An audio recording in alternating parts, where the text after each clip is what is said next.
आप देख सकते हैं यहाँ पर ये व्हीलर्स खड़े हुए हैं और घर के बाहर हैं। हम इनसे कुछ बात करेंगे, पूछेंगे कई अहम सवाल जो कि आम लोगों के जहन में है एसआईआर को लेकर के, कि एसआईआर आखिरकार क्या है और जो बीएलओज हैं वो क्या-क्या वोटरों से मांगते हैं, क्या डॉक्यूमेंट चाहिए होते हैं और किन चीजों पर जो है वोटर लिस्ट में नया नाम जोड़ा जाता है, कैसे हटाया जाता है, क्यों हटाया जाता है, उन सारी चीजों पर हम बातचीत करेंगे।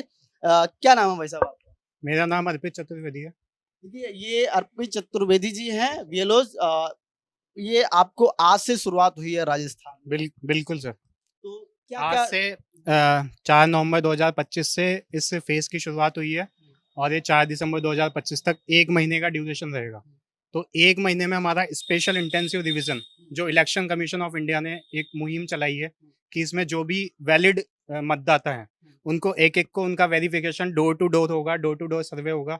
और जो फर्जी मतदाता हैं या जो और भी कई रीज़न है, जैसे किसी की डबल एंट्रीज हैं या कोई डेड हो गया है या कोई परमानेंटली शिफ्ट हो गया है, तो उस पूरी लिस्ट को अपन वेरीफाई करेंगे और फाइनल एक अपन प्योर जो लिस्ट है इलेक्शन कमीशन ऑफ इंडिया को देंगे। ये 1 महीने में आपको तैयार करके यानी पुनरीक्षण करके देनी है। जी जी सर। देखिए, हम आपको बता दें राजस्थान में लगभग 5 करोड़ मतदाताओं के समथिंग हैं, उससे ऊपर भी हो सकते हैं, लगभग हेर-फेर में इतने मतदाता हैं। तो अर्पित जी, हमें कुछ अहम जानकारी लेनी है कि ये फॉर्म क्या है, इसमें क्या-क्या चीज़ें भरनी होती हैं, वो कुछ उसके बारे में जानकारी। एक्चुअली सर ये पहला फेज इसका एनुमरेशन फेज है। इसमें केवल हम गणना प्रपत्र भरवाएंगे, अभी कोई डॉक्यूमेंट देना नहीं है किसी को भी। ये मेनली एक पेज का फॉर्म है, इसमें कुछ एंट्रीज हैं, तो वो फुल मतलब बेसिक एंट्रीज हैं, जैसे आपका डीओबी है, आधार नंबर है, मोबाइल नंबर है, आपके फादर का नेम है। जी जी, बिल्कुल बिल्कुल बिल्कुल। जैसे ये हैं जी, बिल्कुल सर, एक मिनट जी सर। जैसे एक पेज का ये गणना प्रपत्र मेनली है, तो इसमें कुछ बेसिक एंट्रीज हैं। आपको ज़्यादा बहुत इजी बनाया है इलेक्शन कमीशन ऑफ इंडिया ने इसको, ताकि कोई भी वोटर इजीली इसको फिल कर पाए। तो उसमें हम आप देख सकते हैं कि जन्म तिथि है, डेट ऑफ बर्थ है, आधार नंबर है, आपका मोबाइल नंबर है, आपके फादर्स नेम है या आपके जो हस्बैंड है उनका नेम आएगा। और सबसे मेन जो चीज़ है इसमें वो है, इसमें 2002 की वोटर लिस्ट को हमने बेस बनाया है और 2002 की वोटर लिस्ट से ही हम इसका वेरिफिकेशन कर रहे हैं कि 2002 में अगर वो वोटर था तो उसकी हमको एंट्री करनी है और उसके थ्रू इसको वेरीफाई करना है। इन केस अगर 2002 वोटर लिस्ट में उसका नाम था लेकिन अभी नहीं है, तो फिर उसका भी हम सेकंड फेज में डॉक्यूमेंट के थ्रू वेरिफिकेशन करेंगे। और इसमें सेकंड क्या होगा, मतलब किसी का 2002 के फेज में नाम है तो उसके बेटे को या उसके जो भी संतान है उसको हम उनसे ही लिंक करके मैपिंग करके उनको वेरीफाई करेंगे सर। यानी कि फैमिली के मेंबर से ही लिंक करके जी फिर आप। बिल्कुल बिल्कुल सर। अच्छा, अहम एक और भी कुछ चीज़ ऐसी है जो कि कई बार ऐसा होता है कि भई हमने ये चीज़ एंट्री नहीं करी, इसकी वजह से जो है वोटर लिस्ट में नाम एक बड़ा चर्चाओं में रहा था, एपिक नंबर वगैरह, ये कुछ ऐसा भी जोड़ा जाएगा? जी सर, एक्चुअली इसमें क्या प्रॉब्लम है कि 2002 में जो वोटर लिस्ट आई थी उसमें कई वोटर ऐसे हैं जिनके इपिक नंबर जनरेटेड नहीं है। हालांकि उनका नॉमिनेशन हो गया था लेकिन इपिक नंबर जनरेटेड नहीं है, तो हम उनको उनके फादर की जो डिटेल्स है या उनके जो मतलब हस्बैंड है उनके थ्रू हम उनको वेरीफाई कर रहे हैं।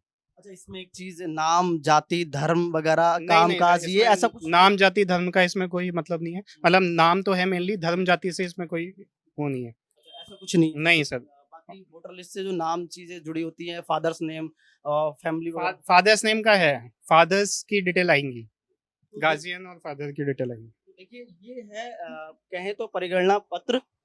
इसमें तमाम वो चीज़ें लिखी हुई है, मोबाइल नंबर, नाम, आधार संख्या, पिता का नाम, वो तमाम वो सारी चीज़ें लिखी हुई है और इसमें 2000 जो 2 की लिस्ट है, उसको भी बता रहे हैं अर्पित जी की कहीं न कहीं जोड़ा जा रहा है, उसको भी देखा जा रहा है, उसको भी जी, आधार जी। बनाया जा रहा है। उसको ही मेनली इसमें बेस बनाया है, 2002 की वोटर लिस्ट से ही हमको वेरीफाई करना है इसको मेनली। अब इसमें वोटर संख्या जैसे किस तरीके के वोटरों को हटाया जा रहा है और कैसे वोटरों को जोड़ा जा रहा है? किस इसमें मेनली जैसे कोई डेड हो गया है तो उनका नाम इसमें से हट जाएगा, कोई परमानेंटली शिफ्ट हो गया है उसका नाम हट जाएगा, और कोई किसी की डबल एंट्रीज है, दोहरी प्रविष्टि है, तो उसको भी हम फिल्टर करेंगे और फाइनल में जो वोटर लिस्ट आएगी वो एकदम प्योर आएगी, जो ईसीआई द्वारा जारी की जाएगी। अच्छा, ये आप घर-घर जा रहे हैं, फॉर्म सम दे रहे हैं, तो वो क्या जो मकान मालिक जो वोटर है, वो फॉर्म भरकर आपको दे रहा है या आप उनको मतलब वहीं पर बता रहे हैं?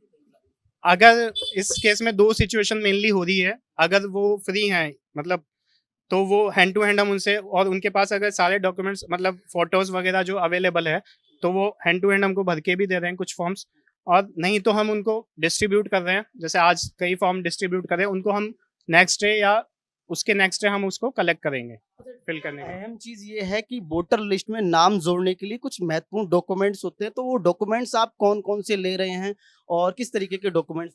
एक्चुअली सर इसमें जो पहला फेज है उसमें आपको किसी भी तरीके के डॉक्यूमेंट्स नहीं देना है अभी स्टार्टिंग में, लेकिन इन केस अगर आपके मतलब आपका 2002 की वोटर लिस्ट से आप वेरीफाई नहीं हुए हो तो आपको एक ईआरओ की तरफ से एक नोटिस जाएगा, जिनका वेरिफिकेशन नहीं हो पाया है तो उनको इसमें टोटल 13 डॉक्यूमेंट्स है, उनको आधार बनाया गया है और उन 13 डॉक्यूमेंट्स में से कोई डॉक्यूमेंट उनको जमा कराना पड़ेगा। जब उनको आधार कार्ड हो, पैन कार्ड हो, मार्कशीट, आधार कार्ड पैन कार्ड उसमें इंक्लूडेड नहीं है, आधार कार्ड को केवल एज ए आइडेंटिटी हम यूज कर सकते हैं। ये पूरी लिस्ट दी है ईसीआई ने, तो इन्हीं डॉक्यूमेंट्स को वैलिड है, इन्हीं के बेसिस पे। पासपोर्ट है, मान्यता प्राप्त बोर्ड से कोई विश्वविद्यालय से जी जी, पासपोर्ट है, बोर्ड की मार्कशीट है, इसमें मूल निवास प्रमाण पत्र है, वन अधिकार का प्रमाण पत्र है, एनआरसी है, ये जो नॉर्थ स्टेट में लागू है, और भूमि का पट्टा है, तो ये है सर।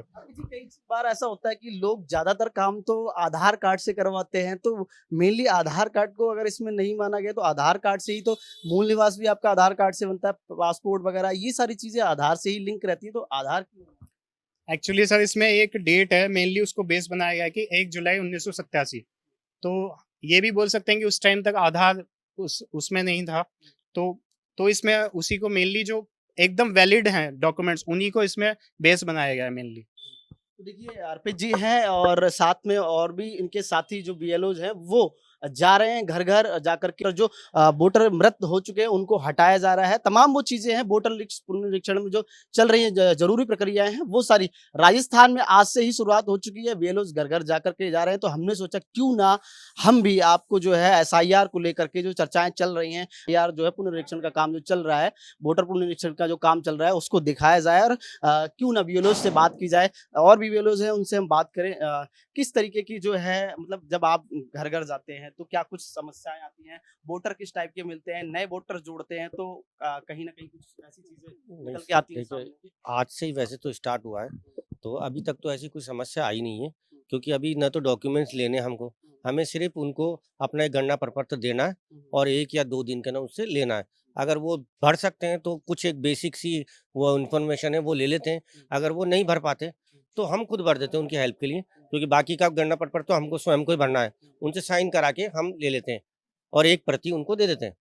अब उसके बाद जैसे अब जब दूसरा फेज चालू होगा जिसके अंदर इनसे डॉक्यूमेंट्स मांगे जाएंगे, तब जरूर हो सकता है कि थोड़ी बहुत समस्या है, क्योंकि ज़्यादातर समस्या अगर जो देखने में आ रहा है कि जो नई विवाहिता आती हैं शादी होके, उन्हीं के साथ वो प्रॉब्लम नज़र आ रही है, क्योंकि बाकी को तो हम लोगों ने उनके माता पिता के साथ उनको मैप कर ही दिया है, क्योंकि उनको वैसे तो समस्या नहीं आनी चाहिए, वो अपने पिताजी या माताजी या दादा दादी का पुराना वोटर आईडी वो मंगवा दे तो हम उससे उसको मैप कर देंगे उसी से फिर उसी तक, क्योंकि उनको हमको वंशावली चाहिए। कुल मिला के बात ये नहीं कि ये अभी 5 साल पहले आया है और ये कहाँ से आया इसका पता ही नहीं चले, तो उसकी वंशावली को चेक करने के हिसाब से ही इसको उनसे मैप किया जा रहा है, उनके माँ बाप से, क्योंकि पति के साथ तो अभी 6 महीने साल भर 5 साल पहले जुड़ी होगी वो, बिल्कुल है ना। अब वो पुरानी उसकी वंशावली देखने के लिए ही उनको माँ बाप या दादा दादी के साथ उनसे मैप किया जाए, मैप करके उनका कोई डॉक्यूमेंट, उनके डॉक्यूमेंट लिए जाएंगे। तो और कुछ जैसे कुछ नई चीजें निकल के आ रही हूँ सामने जब नए वोटर, तो अभी तो आप जो है पहले फेज में ये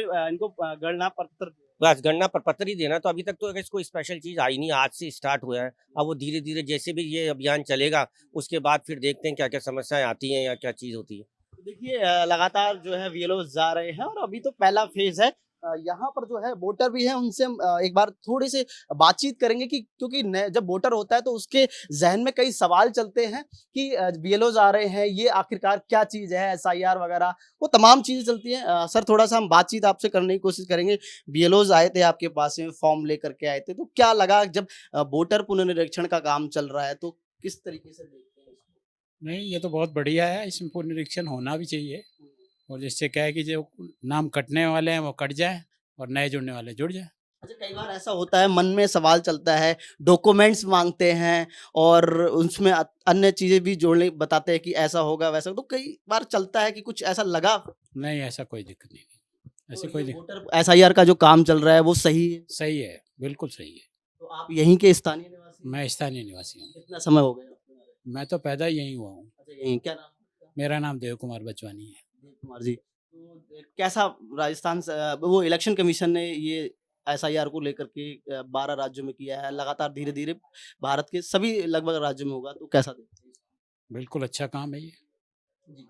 तो देखिए ये थे यहाँ पर वोटर हैं और हमने सोचा क्यों ना इनसे ही बातचीत की जाए, कुछ सवालों के जो है इनसे भी जवाब लिए जाएँ क्योंकि वोटरों के मन में भी ऐसी चीज़ चलती है कि क्या बीएलओज़ आ रहे हैं, डॉक्यूमेंट्स माँग रहे हैं, किस तरीके के डॉक्यूमेंट्स माँगेंगे, किस तरीके की जो है चीज़ें होंगी फॉर्म भरने में। अच्छा फॉर्म भरने में कोई समस्या वगैरह आपको उत्पन्न हुई? नहीं, नहीं कोई समस्या नहीं है। अच्छा कई बार ऐसा होता है कि कोई बीएल जो है फॉर्म नहीं भर पाता है तो वो खुद ही भर दे? बिल्कुल वही खुद ही भर रहे हैं फिर।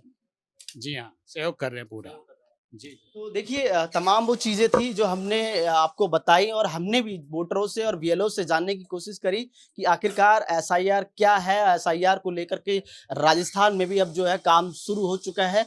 आज से ही बीएलओ घर-घर जा रहे हैं और जो है जो वोटर यानी कि कहें तो जो मृत हो चुके हैं उन वोटरों को हटाया जाएगा, नए वोटरों को जोड़ा जाएगा और जो 18 प्लस वोटर हैं उनको भी जोड़ा जाएगा। वो तमाम सारी चीज़ें हैं। यानी कि कहें तो स्पेशल इंटेंसिव रिवीजन वोटर पुनरीक्षण का काम आज से राजस्थान में भी शुरू हो चुका है। बिहार में बड़ा चर्चाओं में रहा था। बिहार में जो है विपक्ष ने भी वे कई आरोप प्रत्यारोप भी लगे थे कि कहीं न कहीं एसआईआर को लेकर के इतनी सरकार ने जो इलेक्शन कमीशन ने जो है जल्दबाजी करी थी या इलेक्शन से पहले ही एसआईआर शुरू कर दिया। वो सारी चीज़ें चर्चाओं में रहीं। उसके बाद ही अब इलेक्शन कमीशन ऑफ इंडिया ने 12 राज्यों में यानी 3 केंद्र शासित प्रदेश और 9 राज्यों में शुरू कर दिया आज से ही और राजस्थान में आज से काम शुरू हो चुका है। पहले फेज़ का शुरू हो चुका है। फॉर्म दिए जा रहे हैं, परिगणना पत्र दिया जा रहा है। उसमें छोटी-छोटी जो डिटेल होती है नाम और कहें तो आधार संख्या, मोबाइल नंबर वो तमाम छोटी-छोटी चीज़ें भरी जा रही हैं। उसके बाद में जो है सेकंड फेज़ में डॉक्यूमेंट्स लिए जाएँगे और उसके बाद जो है वोटर लिस्ट में फाइनल में नाम जोड़ा जाएगा वोटर लिस्ट में। तो लगातार हम आपको दिखाते रहेंगे कि आखिरकार एसआईआर में किन चीज़ों में बदलाव हुआ, कितने नए राजस्थान में वोटर जुड़े और कितने घटे। लगभग 5 करोड़ 32 लाख के करीब वोटर हैं। अब जो है नया जो वोटर लिस्ट आएगी 1 महीने के बाद एसआईआर होने के बाद, उसके भी बारे में हम बताएँगे कि आखिरकार राजस्थान में कितने नए वोटर जुड़े और कितने घटे। बने रहिए मेरे सहयोगी राजेंद्र के साथ, मैं आरव सिंह, पॉलिटिकल पंचायत जयपुर।